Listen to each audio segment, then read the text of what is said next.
ஒரு ஊர்ல பாத்தீங்கன்னா ஒரு அப்பா இருக்காரு. அவருக்கு 3 பசங்க இருக்காங்க. இந்த அப்பா ரொம்பவே வசதியா இருந்தாலுமே அவரு மனசுல நிம்மதியே இல்ல. ஏன்னா அவருடைய 3 பசங்களுமே எப்பவுமே ஒத்துமையா இல்லாம சண்டை போட்டுக்கிட்டு தனித்தனியாவே வாழ்ந்து வந்தாங்க. இத நினைச்சே அந்த அப்பாவுக்கு ரொம்பவே கஷ்டமா இருந்துச்சு. நம்ம 3 பசங்களுமே இந்த மாதிரி ஒத்துமை இல்லாம இருக்காங்களே, நாளைக்கு நம்ம இல்லைன்னா அவங்க என்ன பண்ணுவாங்க தனித்தனியா இருந்து அப்படின்னு ரொம்ப வருத்தப்பட்டாரு.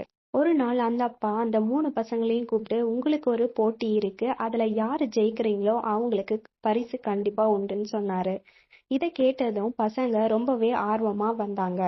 அந்த அப்பா எல்லார்கிட்டயும் ஒரு ஒரு குச்சியை கொடுத்து, இத யார் ஃபர்ஸ்ட் சரிசமமா உடைக்கிறாங்களோ அவங்களுக்கு தான் பரிசு அப்படின்னு சொன்னாரு.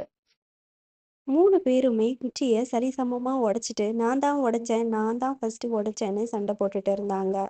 இத பார்த்ததும்